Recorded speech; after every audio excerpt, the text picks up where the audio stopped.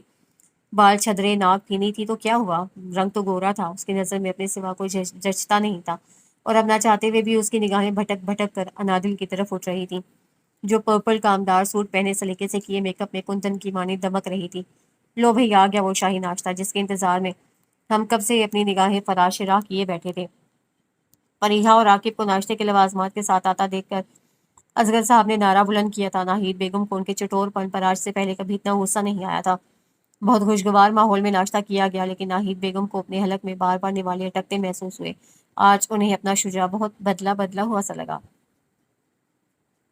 شجاع ناشتے کے بعد باہر چلا گیا تھا۔ جاتے جاتے اسے پلٹ کر جن نگاہوں سے انادل کو دیکھا تھا، ایک شرمگی مسکراہٹ نے اس کے چہرے کا احاطہ کیا تھا۔ دن بھر رشتہ دار خواتین کا منہ دکھائی کے لیے آنا جانا لگا رہا۔ نائمہ آپا سائے کی طرح اس کے ساتھ چمٹ کر بیٹھی رہیں۔ کاشفہ، آئلہ اور ناہید بیگم بھی لاؤنج میں ہی تھیں۔ مہمانوں کی خاطر تواضع کی ذمہ داری ملازماؤں نے اٹھا رکھی تھی۔ کافی دیر ایک ہی جگہ بیٹھے رہنے سے اس کی کمر دکھنے لگی تھی۔ مہمانوں کے رخصت ہوتے ہی نائمہ آپا نے کمال بے تکلفی سے اس کا پرس کھول کر نوٹ گننا شروع کر دیے۔ کیا آپ کے ہاں رواج ہے منہ دکھائی میں ملنے والی ساری رقم بڑی نند کو تحفتاً دے دی جاتی ہے؟ رضا ابھی بھی آیا تھا اور آتے ہی سنجیدہ چہرہ بنا کر پوچھنے لگا۔ لاؤنج میں خاموشی چھا گئی۔ نائمہ کا دل بلیوں اچھلنے لگا۔ انادل نے نفی میں سر ہلایا۔ خوش قسمتی سے ہمارے ہاں بھی نہیں ہے، وہ کہکا لگا کر ہنس پڑا اور نائمہ کے ہاتھ سے سارے نوٹ اچک کر دوبارہ پرس میں ڈالے اور پرس انادل کی طرف بڑھا دیا۔ ہاں تو میں بھی گن ہی رہی تھی، کون سا اپنے پاس رکھ رہی تھی؟ نائمہ آپا کھسیانی ہو کر بولی۔ آپ تھک گئی ہوں گی، جا کر اپنے کمرے میں آرام کر لیں۔ اب کی بار وہ بولا تو سنجیدہ لہجہ نرمی لیے ہوئے تھا، پل میں لہجہ بدلتا تھا اس کا۔ کمال ہے، یہ خیال گھر کی خواتین کو کیوں نہیں آیا؟ دل سے متشکرانہ نگاہوں سے اسے دیکھتی فوراً اٹھی تھی۔ لگتا ہے آپ کسی بہت بڑی مجبوری کے تحت یہاں کام کر رہے ہیں۔ ٹھنڈی میٹھی سپہر ڈھل رہی تھی جب وہ لان میں چلی آئی۔ عملتاز کے نیچے کرسی ڈالے اونگتا ادھیڑ عمر مالی ایک دم ہڑبڑا کر اٹھا تھا۔ نہیں نہیں تو پھر اتنی بددلی کیوں چاچا؟ قدموں تلے آ کر چرچراتے زرد پتوں کا نوحہ اس کی زبان پر شکوہ بن کر پھسلا تھا۔ خزاں تو ابھی دور ہے، پھر یہاں خزاں رت کی زردیاں کیوں گھلی ہوئی ہیں؟ چلتے چلتے وہ اچانک پیچھے مڑی اور اپنے عقب میں کھڑے شجاع سے بمشکل ٹکراتے بچی، کیونکہ آج سے پہلے یہاں پیار کی ملکہ نے قدم برمبا جو نہیں فرمایا تھا۔ اسے اپنے ہمراہ لیے وہ سفید اور گلابی پھولوں کی کنج کے پاس رکھے جھولے کی طرف بڑھ گیا۔ لگتا ہے تمہیں پھول بہت پسند ہے۔ پسند؟ عشق کرتی ہوں میں ان سے۔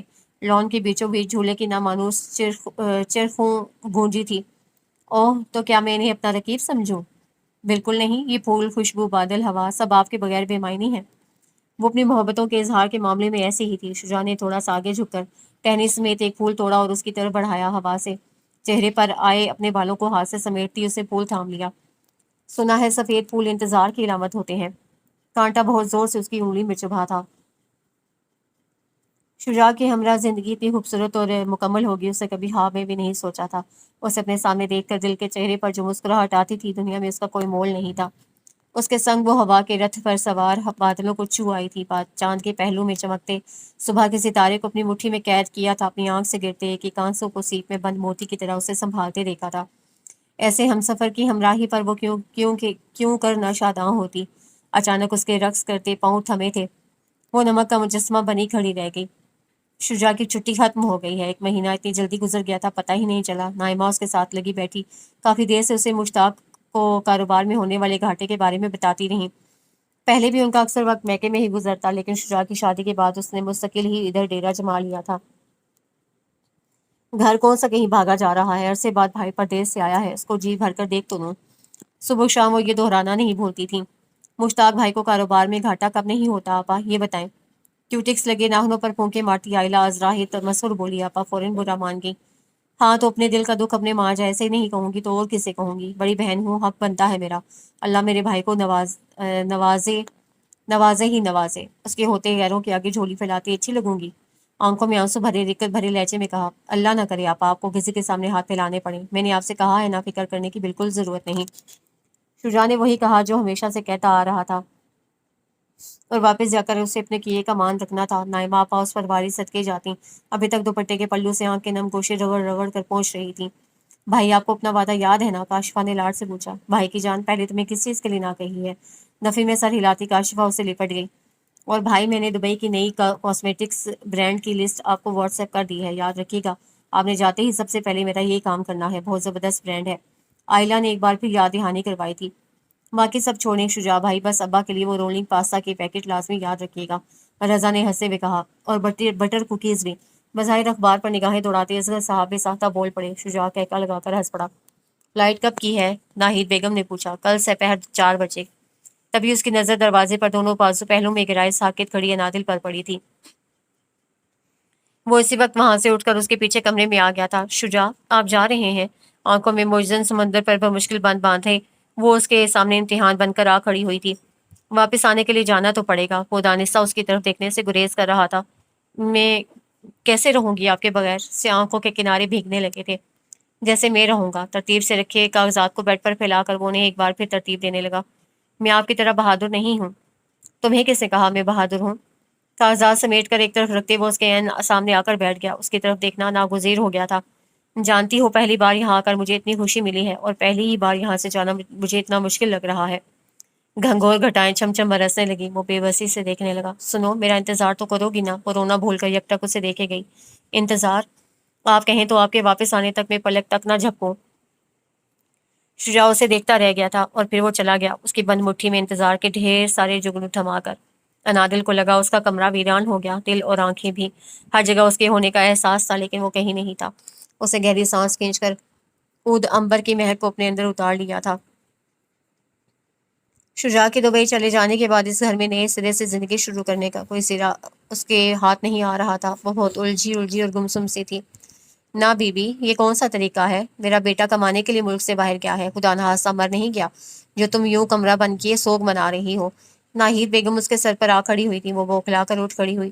ناہید بیگم نے مہینہ بھر جو اپنی آنکھوں سے دیکھا بمشکل اس پر صبر کیا تھا، لیکن آج وہ سارے اگلے پچھلے حساب بے باک کرنے پر تل گئیں۔ بہت کڑے انداز میں اسے گھر کی بڑی بہو ہونے کی ذمہ داریاں گنواتی گئیں، اور یہ کہ اسے ان کے گھر میں ان کے طور طریقوں سے رہنا ہوگا۔ بہوؤں کا منہ متھا سجا کر الگ تھلگ رہنا انہیں سخت ناپسند ہے، وغیرہ وغیرہ۔ انادل سر جھکائے ان کی ڈانٹ پھٹکار سنتی رہی۔ وہ اندازہ نہیں کر پائی ان کا لہجہ زیادہ سخت تھا یا الفاظ۔ آج سے پہلے کبھی کسی نے اسے اس انداز میں بات نہیں کی تھی۔ اس کے جھکے سر پر ایک گہری نظر ڈالتی وہ باہر نکل گئیں۔ تمہیں آج اپنے گودام میں رکھوں گی تو کل کو میرا بیٹا میرے قابو میں رہے گا۔ تمہیں آج اپنے دام میں رکھوں گی تو کل کو میرا بیٹا میرے قابو میں رہے گا۔ یہ سب کرنا ضروری تھا۔ انہوں نے خود کو تسلی دی، اور اندر انادل سوچ رہی تھی ان کا لہجہ سخت ہی، لیکن بات غلط نہیں تھی۔ اس کی شروع سے عادت تھی ہر بات کا مثبت رخ دیکھ کر اگلے کو مارجن دینے کی۔ شام کو وہ فریش ہو کر باہر آ گئی۔ لابی سے گزرتے اچانک ٹیلی فون کی گھنٹی بجی۔ اسے بے دھیانی میں ریسیور اٹھا لیا۔ ہیلو؟ اس کا دل لمحہ بھر کے لیے جیسے تھم سا گیا۔ شجاع؟ اس کے لب پھڑ پھڑائے۔ کیسی ہو دل؟ اس کی نظر سامنے اٹھی۔ تھوڑے سے ہی فاصلے پر ناہید بیگم کوچ پر بیٹھی بظاہر کاشفا کی بات سن رہی تھیں، لیکن ان کی نگاہیں انادل پر ہی جم گئیں۔ کیسی ہو تم؟ ٹھیک تو ہو نا؟ آپ کیسے ہیں؟ کیسا ہو سکتا ہوں تمہارے بغیر؟ وہ آزردگی سے ہنسیا۔ آپ نے خیریت سے وہاں پہنچ جانے کی اطلاع بھی نہیں دی۔ میں موبائل سرہانے رکھے انتظار کرتی رہی۔ کال تو میں نے کی تھی گھر کے نمبر پر، پتہ چلا تم اس وقت سوئی ہوئی ہو۔ وہ شجاع سے بہت کچھ کہنا چاہتی تھی، لیکن حلق میں بار بار کچھ اٹک رہا تھا۔ اوپر سے ناہید بیگم کی نگاہیں۔ اپنا بہت سارا خیال رکھنا دل، میں پھر کال کروں گا، خدا حافظ۔ اس کی آواز سے اندر کی تشنگی اور بڑھا رہی تھی۔ اسے وہاں سے اٹھنے میں دقت ہوئی۔ 3 ماہ کے مستقل قیام کے بعد نائمہ آپا کو سسرال جانے کے لیے پر تولتا دیکھ کر کاشفا نے باقاعدہ شکر ادا کیا تھا۔ عدیل کے گھر والے رشتے کے سلسلے میں آنا چاہ رہے تھے۔ نائمہ آپا کی موجودگی کی وجہ سے انہیں آنے سے روک دیا تھا۔ آپا کو عدیل اور اس کے گھر والے پہلی ملاقات میں ہی پسند نہیں آئے تھے، اوپر سے ان کی نکتہ چینی کی عادت۔ کاشفا نے بہت صبر سے آپا کے واپس جانے کا انتظار کیا تھا۔ عدیل اور اس کی پہلی ملاقات کالج میں ہوئی تھی۔ مردانہ وجاہت کا شاہکار، اوپر سے بے نیازی۔ کئی طرحدار لڑکیاں اس کی طرف بڑھی تھیں، لیکن اسے صرف کاشفا کی طرف دوستی کا ہاتھ بڑھایا تھا۔ کچھ تو ایسا خاص ہے مجھ میں، کاشفا اترائی پھرتی، تو وہ بہت جلد دونوں کی دوستی پسند اور پھر محبت میں ڈھل گئی۔ کاشفا کو احساس ہو گیا تھا عدیل اس کی عمارت سے حد درجہ متاثر ہو چکا ہے۔ اس پر مزید روب ڈالنے کے لیے وہ اسے وقتاً فوقتاً بے حد قیمتی تحائف دیتی رہتی۔ کالج کا لاسٹ ڈے تھا جب کاشفا نے اسے سیدھے سیدھے پروپوزل بھیجنے کا کہا۔ 3 غیر شادی شدہ بہنوں کی وجہ سے عدیل کے گھر والے فی الحال اس کی شادی کے چکر میں نہیں پڑنا چاہتے تھے، لیکن عدیل نے انہیں منا لیا۔ پہلی بار کاشفا کا عالیشان محل جیسا گھر دیکھنے کے بعد وہ پلکیں جھپکانا بھول گئے تھے۔ چیزوں کی بہتات اور رقبے ترتیبی ایک طرف، البتہ عمارت خوب جھلک رہی تھی۔ معمولی شکل و صورت کی کاشفہ پر وارث صدقے جاتے انہیں لمحہ لگا تھا۔ نائمہ آپا کے لاکھ ناک بھور چڑھانے کے باوجود انہوں نے خوش اخلاقی کے ایسے ڈونگرے برسائے کہ ناہید بیگم اور اصغر صاحب کو نیم رضامند کر ہی لیا۔ اب وہ باقاعدہ مٹھائی لے کر آ رہے تھے۔ منگنی کی رسم کی تاریخ مانگنے کاشفہ نے خانزامہ کو لنچ پر زبردست اہتمام کرنے کا کہا۔ شجاع کی موجودگی میں یہ لوگ آتے تو اچھا تھا، اس کی بھی ملاقات ہو جاتی۔ ناہید بیگم کو رہ کر یہی خیال ستانے لگا، اگر جو شجاع بھائی کو یہ لوگ پسند ہی نہ آتے تو، اسی لیے میں نے جان بوجھ کر انادل کو آتا دیکھ کر کاشفہ نے بات ادھوری چھوڑ دی۔ ہاں تو، اس کا اشارہ پا کر ناہید بیگم بھی کچھ کہتے کہتے چپ ہو گئیں۔ انادل کو سبکی سی محسوس ہوئی، وہ خاموشی سے واپس پلٹ گئی۔ بہت بری لگتی ہے مجھے اس کی کنسوئیاں لینے کی عادت، نہ جانے کب سے چپ چاپ کھڑی ہماری باتیں سن رہی تھی۔ تو اور کیا، شکل سے معصوم دکھتی ہے، اندر سے پوری گھنی ہے۔ جاتے جاتے ماں بیٹی کے خیالات اس کے کانوں تک پہنچے تھے، اسے دکھ ہوا۔ مہمانوں کی آمد کے بارے میں کسی نے بطور خاص اسے بتانا ضروری نہیں سمجھا تھا۔ اب اگر وہ خود سے اس سب میں شامل ہونے کے لیے پہل کر رہی تھی تو بھی انہیں گوارا نہیں تھا۔ خانسامہ کے کھانوں کی مہک شاید اتنی دور تک گئی تھی کہ صبح کو سازو سامان کے ساتھ جانے والی آپا دوپہر کو پھر آدم کی، شوہر اور بچیوں سمیت۔ کاشفہ جتنا بدمزہ ہوتی کم تھا، مہمان آ چکے تھے، وہ مروتاً خاموش رہی۔ البتہ آپا کی زبان کون پکڑ سکتا تھا؟ عدیل کی ماں باپ، 3 بہنیں اور تو اور پوپلے منہ والی دادی بھی ساتھ تھیں۔ کر دی نہ چھوٹے لوگوں والی حرکت، جیسے کسی 5 اسٹار ہوٹل میں پہلی بار کھانا کھانے کا موقع ملا ہو۔ مہمان شگم سیر ہو کر رخصت ہوئے تو آپا نے اس موقع پر خود کو نظر انداز کیے جانے کا بدلہ یوں تاک تاک کر وار کر کے اتارا تھا۔ عائلہ کو ان کی ڈریسنگ پسند نہیں آئی تھی۔ نہ جانے کس زور میں جی رہے ہیں یہ لوگ، بھلا آج کل کون کون پہنتا ہے اتنے کھلے بلاؤز؟ ناک چڑھا کر وہ تبصرہ کر رہی تھی۔ 100 باتوں کی ایک بات، بلیک 2 پیس سوٹ میں عدیل بہت شاندار لگ رہا تھا، اور اس کے سامنے موٹی توند والے مشتاق بھائی بالکل زیرو۔ کاشفہ نے ان کے تبصروں کو ان کی جیلسی پر محمول کیا اور بے نیازی سے اٹھ کر چل دی۔ یوں جو تکتا ہے آسمان کو تو، کوئی رہتا ہے آسمان میں کیا؟ یہ مجھے چین کیوں نہیں پڑتا؟ ایک ہی شخص تھا جہاں میں کیا؟ 14ویں کے چاند نے اپنی ساری چاندنی اس پر لٹا دی تھی۔ کیا کھوجتی رہتی ہیں آپ چاند میں؟ اسے مڑ کر دیکھا، رضا اسی کی طرف دیکھ رہا تھا۔ کیا نظر آتا ہے آپ کو چاند میں؟ انگلی سے آسمان کی طرف اشارہ کرتا وہ پوچھ رہا تھا۔ انادل نے نفی میں سر ہلایا، کچھ نہیں، اور لون کی سیڑھیاں چڑھ گئی۔ ہوا سے اڑتے گھنگریالے بال، گہری سیاہ اداس آنکھیں۔ رضا کو اس پہر وہ کوئی پراسرار افسانوں کا کردار لگی۔ اس کے جانے کے بعد وہ کافی دیر تک کھڑا لاشعوری طور پر اسے ہی سوچتا گیا۔ شجاع کی کال آئی، وہ بھاگتی ہوئی لابی تک گئی، لیکن ناہید بیگم ریسیور اٹھا کر بات کر رہی تھی۔ لڑکا باپ کے ساتھ اسٹور چلاتا ہے، اچھے قدردان لوگ ہیں، ہمارے کاشفہ کو خوش رکھیں گے۔ اس جمعہ کو منگنی کا فنکشن کرنا چاہ رہے تھے۔ ناہید بیگم اسے تفصیل سے کاشفہ کے رشتے کے بارے میں بتانے لگی۔ ماں کے گھورنے کے باوجود بے صبری سے ادھر ادھر چکر کاٹتی عائلہ نے ان کے ہاتھ سے ریسیور لے لیا۔ بھائی سامان تو مل گیا ہے، بس 1-2 چیزیں کم تھیں، ہو سکے تو اگلی بار وہ بھی بھیج دیجیے گا پلیز پلیز۔ ناہید بیگم نے اس کے ہاتھ سے ریسیور لے لیا تھا۔ کیا ستم ہے کہ ہجر کے دن بھی زندگی میں شمار ہوتے ہیں۔ اگلی صبح وہ امی کے ہاں چلی آئی۔ سنا تھا بیٹیاں شادی کے بعد پرائی ہو جاتی ہیں، تم نے تو ثابت کر دیا۔ اسے گلے سے لگائے منیزہ بیگم شکوہ کر گئیں۔ سوری امی، اس کی آنکھیں بھر آئی تھیں۔ ارے پاگل، مذاق کر رہی ہوں۔ اس کا رخسار تھپ تھپا کر وہ مسکرائی تھیں۔ جانتی ہو تم پھپھو بننے والی ہو۔ سائرہ چچی نے اسے خوشخبری سنائی۔ کیا واقعی؟ اسے خوشگوار حیرت ہوئی۔ اسی وقت عاقب اور فریحہ کسی بات پر بحث کرتے باہر نکلے تھے۔ دل، فریحہ بھاگتے ہوئے سے لپٹ گئی۔ بہت مبارک ہو فریحہ۔ فریحہ کا چہرہ گلنار ہونے لگا۔ عاقب فریج سے مٹھائی کا ڈبہ نکال لایا۔ اکلوتی پھپھو کا منہ میٹھا کرواتے ہیں، پوری گلاب جامن اس کے منہ میں تھی۔ جیسے ہی گڈ نیوز کا پتہ چلا، عاقب نے مٹھائی کا ڈبہ لا کر فریج میں رکھ دیا تھا کہ سب سے پہلے اس خبر پر انادل کا منہ میٹھا کرواؤں گا۔ سائرہ چچی بتا رہی تھی، وہ مسکرا دی۔ سب کچھ پہلے جیسا ہی تھا۔ منیزہ بیگم اور سائرہ باتوں باتوں میں ایک ساتھ سارے کام نپٹا لیتی۔ ان کی گفتگو عموماً پڑوس سے شروع ہو کر خاندان برادری سے ہوتی، ملکی سیاسی حالات پر جا کر ختم ہوتی۔ یہ ہماری مائیں بھی نہ۔ اس نے برآمدے کے گرل کے ساتھ لپٹی بیل پر اگے ننھے منھے کاسنی پھول گنے۔ اس کے باغیچے کے پودوں نے جیسی گردنیں اٹھا اٹھا کر اسے دیکھا تھا، وہ ایک ایک چیز کو چھوتی گئی۔ شجاع کیسا ہے بیٹا؟ ٹھیک ہے امی۔ وہ ان کے قریب تخت پر آ کر بیٹھ گئی۔ منیزہ بیگم ننھے مہمان کے لیے سویٹر بن رہی تھی۔ بچہ ہو جاتا تو تمہارا بھی دل لگا رہتا۔ انہوں نے گہری سانس کھینچی۔ اللہ نے لکھے ہوں دیر سویر ہو جاتی ہے۔ وہ خاموشی سے انگلی پر اون لپیٹتی اور کھولتی رہی، پھر سب کے لاکھ روکنے پر بھی وہ شام سے پہلے وہاں سے نکل آئی تھی۔ کاشفہ چاہتی تھی منگنی کا فنکشن خوب دھوم دھام سے ہو، مہینوں خاندان میں اس کی منگنی کا چرچا ہوتا رہے، اور اس سلسلے میں وہ کوئی کمپرومائز کرنے پر تیار نہیں تھی۔ اپنا سوٹ خود ڈیزائنر سے تیار کروایا تھا، میچنگ جویلری، سینڈل، شہر کے مہنگے ترین بیوٹی پارلر سے ٹائم لیا۔ شجاع نے فنکشن کے ارینجمنٹ کے لیے الگ سے رقم بھجوائی تھی۔ عدیل اور اس کے گھر والوں کے لیے قیمتی تحائف، ہر ماہ گھر کے اخراجات کے علاوہ انادل کے لیے الگ سے پیسے بھجوائے تو ناہید بیگم سخت برا مان گئی۔ میں نے تو اپنی بچیوں اور بہوں میں کبھی کوئی فرق نہیں رکھا، پھر بھی تمہیں اگر اپنی ماں پر اعتبار نہیں ہے کہ میں تمہاری بیوی کو اچھا کھانے اور پہننے اوڑھنے کو نہیں دیتی تو بھلے شوق سے اس کے لیے الگ سے خرچہ بھیجا کرو۔ ایسی کوئی بات نہیں امی، میں تو بس خیر چھوڑیں، جیسا آپ کو مناسب لگے۔ سب شام کو ہونے والے فنکشن کی تیاریوں میں مصروف تھے۔ انادل کو بھی 2 گھڑی شجاع سے اکیلے بات کرنے کا موقع مل گیا۔ شجاع، آپ موبائل یوز نہیں کرتے کیا؟ یار سارا دن آفس میں اتنا بزی رہتا ہوں کہ موبائل اٹھانے کا ٹائم ہی نہیں ملتا۔ آف ہوتے ہی اپارٹمنٹ پہنچ کر فریش ہو کر کھانا کھاتے ہی لمبی تان کر سونے کو جی چاہتا ہے بس۔ بہت ٹف روٹین ہے یہاں، موبائل کی طرف دھیان ہی نہیں چاہتا۔ گھر والوں سے ہمیشہ لینڈ لائن پر ہی بات ہو جاتی ہے۔ اس کے لہجے کی تھکاوٹ کو اس نے دل سے محسوس کیا تھا۔ کیا ضرورت ہے خود کو اتنا تھکانے کی؟ میں اپنے فرائض سے نظریں نہیں چرا سکتا دل۔ اور میں کبھی یاد نہیں آئی آپ کو؟ تم، اسے گہری سانس اپنے اندر اتاری تھی، تمہیں تو اپنے دل میں لیے پھرتا ہوں۔ بنجر ہوتی زمین پر جیسے چند زور کے چھینٹے پڑے تھے، سوندھی مہک چہار اطراف بکھر گئی۔ فنکشن اتنے اعلیٰ پیمانے پر ہوگا اس کے گمان میں بھی نہیں تھا۔ سارا انتظام لان میں ہی کیا گیا تھا، اسٹیج، برقی کمکمے، میوزک، خاطر تواضع کے لیے انواع و اقسام کے لوازمات۔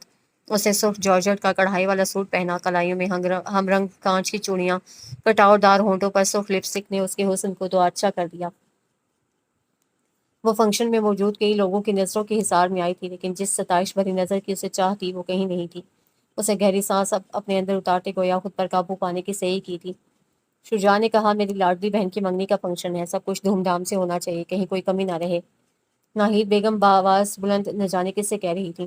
حیرت ہے شجاع بھائی نے ایسے نیک خیالات کا اظہار اپنی شادی کے موقع پر کیوں نہیں کیا؟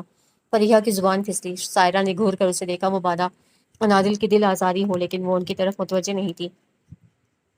آپ لوگ اتنی دور کیوں کھڑی ہیں؟ اسٹیج پر چلیے نا، فوٹو شوٹ کرواتے ہیں۔ دونوں چٹکیوں میں کامدار میکسی تھوڑا سا اوپر اٹھایا، آئلہ نے آداب میزبانی نبھائے۔ جی جی آ رہے ہیں، منیزہ بیگم بولی۔ وہ ماتھے پر گرے بال جھٹکتی آگے بڑھ گئی۔ توبہ ہے، لوگ کیسے اتنا بن بن کر بولتے ہیں۔ فریحہ کو اس کے مصنوعی انداز پر ہنسی آ گئی۔ تبھی اسٹیج پر مبارک سلامت کا شور بلند ہوا۔ رسم منگنی ادا کی جا چکی تھی، اب ایک دوسرے کا منہ میٹھا کروایا جا رہا تھا۔ ویسے حد ہے امی، منگنی کا فنکشن تھا، کیا ضرورت تھی اتنا خرچہ کرنے کی؟ سب کچھ سادگی سے بھی تو ہو سکتا تھا۔ فنکشن کے اختتام پر سب گھر والے لاؤنج میں آ گئے۔ انادل چائے کی ٹرے لیے اندر آئی، رضا بے حد ناراضی سے کہہ رہا تھا، وہ کیوں بھلا؟ کاشفا کی منگنی اور سادگی سے؟ کاشفا نے تفاہرانہ گردن اکڑائی۔ شجاع بھائی درختوں سے نوٹ توڑ کر نہیں بھیجتے، کچھ احساس بھی ہے تم لوگوں کو؟ اس فضول کے شو آف کے چکر میں ان کے لاکھوں لگ گئے۔ کاشفا کے ساتھ ساتھ ناہید بیگم کو بھی انادل کے سامنے رضا کی یہ تقریر ایک آنکھ نہ بھائی۔ تمہاری جیب سے کون سا 1 روپیہ گیا ہے جو تم یوں تڑپ رہے ہو؟ یہ شجاع بھائی ہی ہیں جنہیں ہماری خوشی کا اتنا خیال رہتا ہے، ورنہ تم سے تو ہمیں ایک دھیلے کی بھی امید نہیں۔ میں شجاع بھائی کی طرح بے وقوف نہیں ہونا۔